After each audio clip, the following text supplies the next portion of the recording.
Même si les marchés semblent avoir intégré la guerre en Ukraine, la tonne de blé côtoie depuis un mois les 400 € sur les marchés à terme. Les fondamentaux n'ont pas évolué et ce sont eux qui inquiètent. Nous voici de retour sur Ecoport pour le point de conjoncture mensuel des matières premières.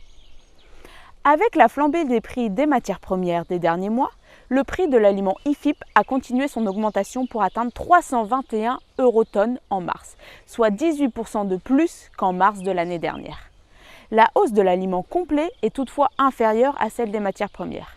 Avec les premières prévisions de culture pour la campagne 2022-2023, qu'en est-il justement du marché des grains et des matières premières?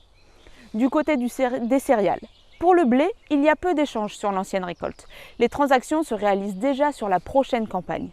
Pourtant, pour la campagne 2021-2022, l'Inde pourrait exporter plus de 8,5 millions de tonnes, son nouveau record depuis 2013. Compensant ainsi les moindres exportations de la mer Noire. Du côté de la mer Noire, justement, quelques tonnes sont exportées par voie terrestre, mais restent encore anecdotiques après la destruction des infrastructures d'Odessa et la chute de Mariupol. En Russie, encore sous les sanctions internationales, la moisson s'annonce record grâce à des conditions climatiques très favorables au blé d'hiver. Les prévisions russes sont de 87,4 millions de tonnes contre 78 millions de tonnes en moyenne quinquennale. Sur le marché français, la tonne de blé se vendait en moyenne à 386 € tonne en avril. Pour le maïs, la hausse était moins importante avec 2 % en avril pour une tonne à 355 €. En France, les semis avancent bien mais sont en léger retard par rapport à l'année précédente. Le temps sec inquiète légèrement les acteurs. On observe aussi un retard des semis du côté des États-Unis en raison du temps froid et humide. Fin avril, seulement 7 % des maïs américains étaient semés, contre 15 % sur la moyenne 2017-2021 à cette date. Même si le maïs devient plus économique en formulation face au blé, la grippe aviaire et la baisse du cheptel porcin en Chine ralentissent un peu la demande. Et maintenant, du côté des matières azotées. Le complexe protéique est une nouvelle fois évalué à la hausse, propulsé par l'annonce de suspension des exportations d'huile de palme par l'Indonésie, premier producteur mondial. Le retour du confinement en Chine n'améliore pas non plus la situation, entraînant la rétention de vraquiers et de conteneurs dans les eaux chinoises, important les disponibilités et augmentant le prix du fret. Sur le marché français, les échanges se font rares, en tourteaux, ancienne récolte, détendant un peu les prix.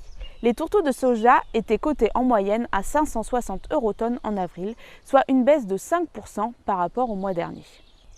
Pour le colza et le tournesol, les négociations se font sur la future campagne, l'ancienne n'étant plus disponible.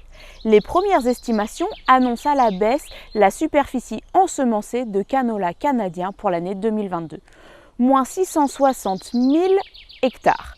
Stratégie Grain a revu à la hausse l'estimation de production de l'Union européenne en colza de 2,2 millions de tonnes par rapport à l'année dernière, soit 18 millions de tonnes attendues cette année. En tournesol, c'est une estimation de 10,7 millions de tonnes, soit plus 300 000 tonnes sur un an. À retenir, la guerre en Ukraine et les sanctions contre la Russie sont au centre de l'attention, car influent sur la future disponibilité en grains mais aussi en intrants. Pour autant, les fondamentaux très tendus jouent un rôle non négligeable sur les prix records. Les conditions météorologiques, les semis de printemps seront suivis avec attention. La situation de prix ne semble pas pouvoir nettement s'améliorer avant la campagne suivante 2023-2024. Rendez-vous la semaine prochaine pour une nouvelle vidéo Ecoport sur la filière porcine. À bientôt!